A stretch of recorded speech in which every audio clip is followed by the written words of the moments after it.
शेख अयाज जी द्वारा लिखित सिंधी लघु कथा जिंदा दिली का देवी नागरानी जी द्वारा हिंदी अनुवाद प्रस्तुत है।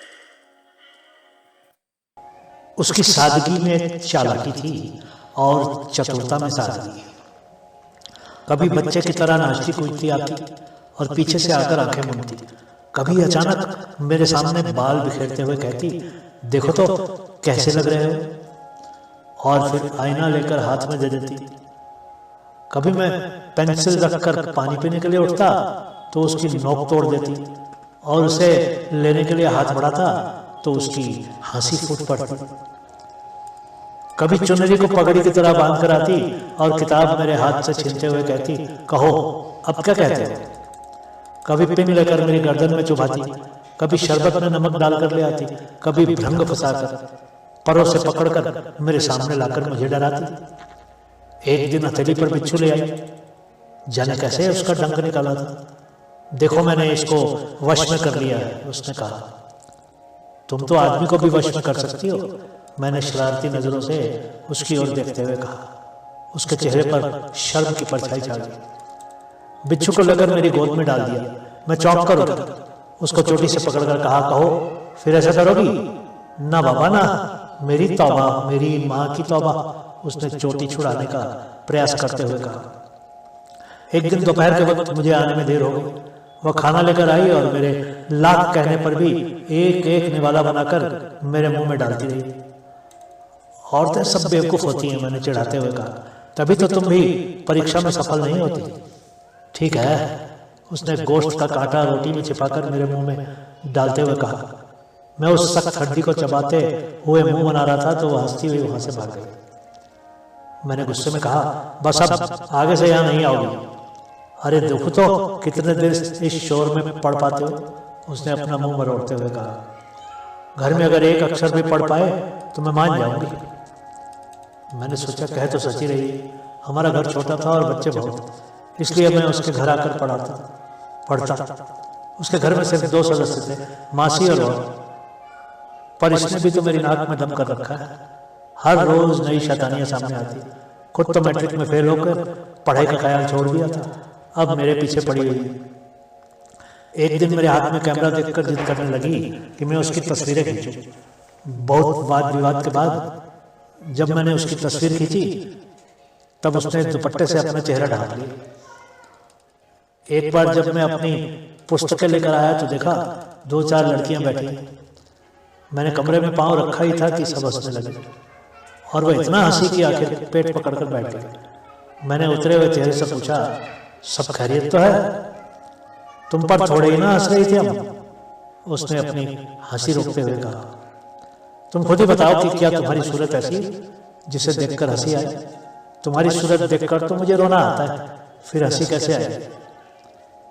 अब यह बकवास बंद करो, मैंने भी उसे छेड़ा। यूं लोगों को देखकर तुम्हारा सर क्यों घूम जाता है? सर तो तुम्हारा पढ़ पढ़ कर घूम गया है, ऐसा कहकर वह फिर हंसने लगी। सच बताऊं, हम सब क्यों हंस रही थी? मैंने ज़ारा को बताया कि तुमने बीए में दर्शन शास्त्र लिया है, जिस पर उसने एक फलसफा सुनाया कि कैसे एक दर्शन शास्त्री ने दीवार पर गोबर के थेपले देखकर कहा था कि गाय ने गोबर दीवार पर कैसे थोप दी, और इसी बात पर मुझे बहुत हंसी आई। एक बार मैंने प्रजातंत्र के असूल समझाने की कोशिश की, पर खुदा तो हमें प्रजातंत्र नहीं सिखाते, उसने कुछ सोचते हुए कहा। खुदा तो बहुत सारों को नर्क में डालता है, और कुछ ही को, जिनमें मुल्ला मौलवी हैं, उन्हें स्वर्ग बख्शता है। वह तकरीर करने लगी, पर भाई यह स्वर्ग नर्क का मामला भी अजीब है। मैं तो सोचकर परेशान हो जाती हूँ। मैट्रिक में थी तब मास्टर ने बताया था कि सूफी दरवेश कहते हैं कि इंसानी रूह में खुदा का अंश है। अगर ऐसा है तो नर्क में भी सिर्फ रूह जाती है, और इसका मतलब यह है कि नर्क में खुदा जाता है। वह मजहब की बेमतलब निरर्थक बातों पर हंसने लगी। मैं सोचता रहा कि उसे ये शरारत भरे ख्याल क्यों आते हैं कि वह खुदा को भी नहीं बख्शती। उसकी हंसी में जीवन था, जिंदा दिली थी। हंसते समय उसके गालों में जैसे सफ़ेद और सुर्ख गुलाब अपना सौंदर्य बिखेरते हैं। उसके पतले पतले होठ शबनम में नम हो जाया करते हैं। मैंने उसे मुस्कुराते हुए तो कभी नहीं देखा। वो हमेशा हंसती थी और उसकी हंसी में जैसे सारी दुनिया का संगीत समाया रहता। उसके कहे में जैसी मासूमियत और शरारत हाथ में हाथ थामे नाचती और गायब हो जाती। तन्हा होते हुए भी गीत गाते रहती। आदमी देखती तो हंस बैठती, जैसे सारे जहान की खुशी उसकी रूह में घुली हुई थी। वह इतना हंसती थी कि उसकी आंखों से आंसू गिरने लगते। पता ही नहीं पड़ता था कि वह हंस रही है या रो रही है। उसकी हयात में आंसू और मुस्कान साथ साथ घुले मिले थे। वह हर किसी को तंग करती थी, पर कोई उससे ऊबता न था। मैं तो उससे नफरत इसलिए करता था क्योंकि मुझे उससे मोहब्बत थी, और मोहब्बत इसलिए करता था क्योंकि मुझे उससे नफरत थी। मीठी मीठी नफरत, कसारी सी नफरत थी। दूर रहकर दूर रहना नहीं चाहता था, पास रहकर नजदीकी से ऊब जाता था। मेरी और की 2 चचेरी मौसेरी बहनें थी, पर कोई भी इस जैसी अनहोनी न थी। किसी की इतनी मजाल थी कि मेरे साथ ऐसी वैसी मस्ती करे। सभी मुझे किताबी कीड़ा समझकर मेरी इज्जत भी करती थी और नफरत भी, पर यह जाने क्यों मुझे छेड़ती थी। मैं पुस्तक के किसी पन्ने में चिन्ह डालकर बंद करके जाता तो वह पुस्तक चिन्ह किसी और पन्ने में रख देती। मैं फाउंटेन पेन में स्याही भरकर रखता तो वह स्याही निकालकर पानी भरकर रखती। मतलब यह कि अजीब शामत थी। मैंने कई बार सोचा कि उसके घर नहीं जाऊंगा, पर 2-2.5 घंटे घर में बैठता तो वह किसी को बहाने से मेरे घर भेजती। जैसे अम्मा को सर में दर्द है, दवा तो दो, और बस मैं दर्द की दवा लेने जाता तो संदेश लाने वाला गुम हो जाता, और लाचार मुझे दवा लेकर उसके घर जाना पड़ता। अभी पहुंचता हूँ कि हंसते हुए कहती, देखो कैसी चतुरता से बुला भेजा, पता चला, और फिर रस्सी घुमाकर उछलने कूदने लगती।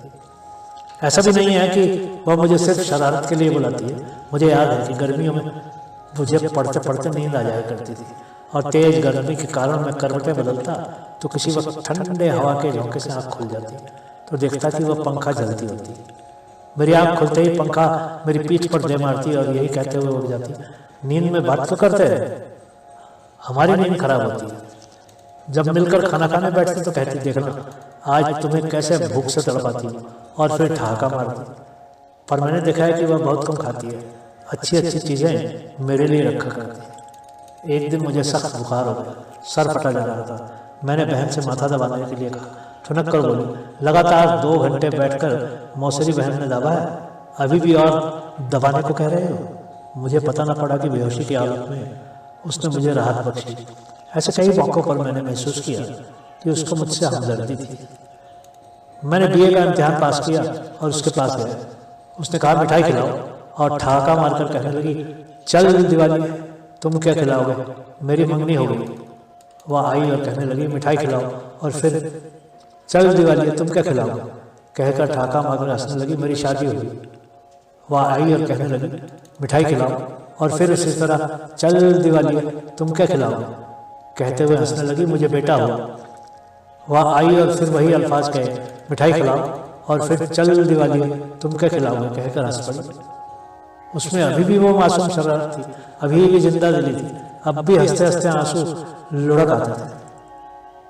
कल वह मेरे बेटे के साथ खेल रही थी, उसके साथ उसका अगाध स्नेह था। बच्चा घुटनों के बल थोड़ा घूमना सीख गया था। जब वह उसके साथ खेल रही थी, मैं ऑफिस से लौटा। मुझे देखकर बच्चा बा बा करने लगा। मैंने उठाने के लिए बाहें फैलाई, पर बेटे ने गर्दन से ना करते हुए उसकी छाती से लिपटते हुए कहा, अम्मा।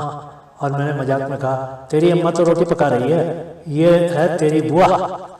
बच्चे ने जैसे मेरी बात को अनसुना करते हुए उसकी छाती से मुंह निकालकर उसकी ओर देखते हुए कहा, अम्मा। अचानक मैंने देखा कि उसका चेहरा उतर गया और आंसू उसकी आंखों से लुढ़ककर गालों पर आए। मैंने हैरत से पूछा, क्यों, खैरियत तो है? उसने बच्चे को चूमा और उसके चोले में मुंह छुपाकर समझने लगी। मैं हैरान रह गया। आज शायद पहली बार कहे और आंसू दोस्ती तोड़कर जुदा हुए थे। जिंदगी हंसी का सहारा ना ले सकी, आंसुओं ने ज़ाब्ता पा लिया था, खुशी ने गम को चूमते हुए अलविदा ली। सुनने के लिए आपका बहुत बहुत शुक्रिया।